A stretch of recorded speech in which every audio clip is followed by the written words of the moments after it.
नमस्कार बच्चों। आज हम आपको दो बहनों की कहानी सुनाते हैं। तो चलिए स्टार्ट करते हैं। पार्ट नंबर 15, एक की दो की। दो बहनें थी। एक का नाम था एक केस वाली और दूसरी का नाम था दोन केस वाली। दोनों बहनें अपने अम्मा और बाबा के साथ एक छोटे से घर में रहती थी। एक केस वाली का एक ही बाल था, इसलिए सब उसे एक ही बुलाते थे। दो केस वाली बड़ी घमंडी थी।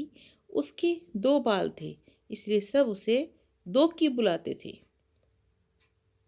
अम्मा सोचती थी कि दो की जैसी सुंदर लड़की तो दुनिया में है ही नहीं, और बाबा उनको सोचने की फुर्सत ही कहाँ, काम में जो उलझे रहते थे। दो की हमेशा अपनी बहन पर रौब जमाती रहती। एक दिन एक की घने जंगल में गई। चलते चलते वह घने जंगल के बीच आ पहुंची। चारों तरफ सन्नाटा था। अचानक उसने एक आवाज़ सुनी, पानी, मुझे प्यास लगी है, कोई पानी पिला दो। एक की रुकी और उसने चारों तरफ घूमकर देखा। वहाँ तो कोई नहीं था। फिर उसने देखा सूखी मुरझाई हुई मेहंदी की एक झाड़ी, जिसके पत्ते सरसरा रहे थे। पास में ही पानी की धारा बह रही थी। एकी ने चुल्लू में पानी भरकर एक बार, दो बार, कई बार झाड़ी के ऊपर डाला। मेहंदी की झाड़ी बोली, धन्यवाद एकी, मैं तुम्हारी ये मदद ध्यान रखूंगी। एकी आगे बढ़ गई। फिर अचानक सन्नाटे में उसे एक और आवाज़ सुनाई दी, मुझे भूख लगी है, कोई मुझे खाना खिला दो। एकी ने देखा कि एक मरियल सी गाय पेड़ से बंधी हुई थी।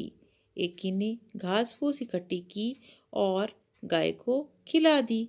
उसके बाद उसने गाय के गले में बंधी रस्सी को खोल दिया। धन्यवाद एकी, मैं तुम्हारी ये मदद हमेशा याद रखूंगी, गाय ने कहा। एकी अब चलते चलते थक गई थी। उसे गर्मी भी लग रही थी। उसे समझ नहीं आ रहा था कि अब वह क्या करे, कहाँ जाए। तभी उसे दूर एक झोपड़ी दिखाई दी। एकी दौड़ कर झोपड़ी तक गई और आवाज़ लगाई, कोई है। एक बूढ़ी अम्मा ने दरवाज़ा खोला। बूढ़ी अम्मा ने कहा, आहा, आ गई मेरी बच्ची, मैं तुम्हारी ही राह देख रही थी, आओ अंदर आ जाओ।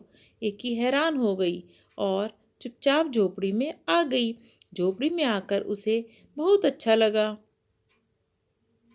बूढ़ी अम्मा ने कहा, आओ बेटी, तुम्हारे लिए नहाने का पानी तैयार है। पहले अच्छी तरह से तेल लगाओ और उसके बाद नहा लो, फिर हम खाना खाएंगे। एकी ने शर्माते हुए कहा, नहीं नहीं। अम्मा ने पुचकार कर कहा, अरे नहीं, क्या, जैसा मैं कहती हूँ वैसा करो। एकी ने बूढ़ी अम्मा की बात मान ली। फिर पता है क्या हुआ? एकी ने जैसे ही अपने सिर से तौलिया हटाया तो उसने पाया कि उसके सिर पर एक नहीं परंतु बहुत सारे बाल थे। एकी इतनी खुश हुई कि वह खाना खा ही नहीं सकी। बस बार बार वह बूढ़ी अम्मा का धन्यवाद ही करती रही।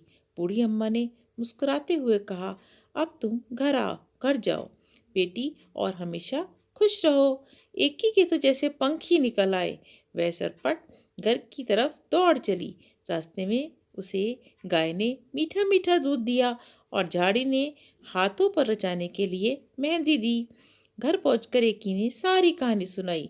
दो की कहानी सुनते ही सीधे जंगल की तरफ भागी। दो की इतना तेज भाग रही थी कि ना उसने प्यासी झाड़ी और ना ही भूखी गाय की पुकार सुनी। वह तो धड़धड़ाती हुई झोपड़ी में घुस गई और बूढ़ी अम्मा को हुक्म दिया, मेरे लिए नहाने का पानी तैयार करो। हाँ, आओ, मैं तुम्हारी ही राह देख रही थी, पानी तैयार है, नहा लो। बूढ़ी अम्मा ने दोकी से कहा। झटपट नहाने के बाद जैसे ही दोकी ने तौलिया सी से हटाया, उसकी तो चीख निकल गई। दोकी के दो ही तो बाल थे, वे भी झड़ गए थे। रोते रोते दोकी घर की तरफ चलने लगी। रास्ते में उसे एक गाय ने सींग मारा और मेहंदी की झाड़ी ने कांटे चुभो दिए। मगर अब दोकी अपना सबक सीख चुकी थी। इसके बाद एक ही दोकी अपने अम्मा बाबा के साथ खुशी खुशी रहने लगी। तो बच्चों, आप भी इस कहानी को रीड करिएगा। और आपको कैसा बनना है, एक की जैसा, दो की जैसा? आपको एक की जैसा बनना है। Thank you. Have a nice day.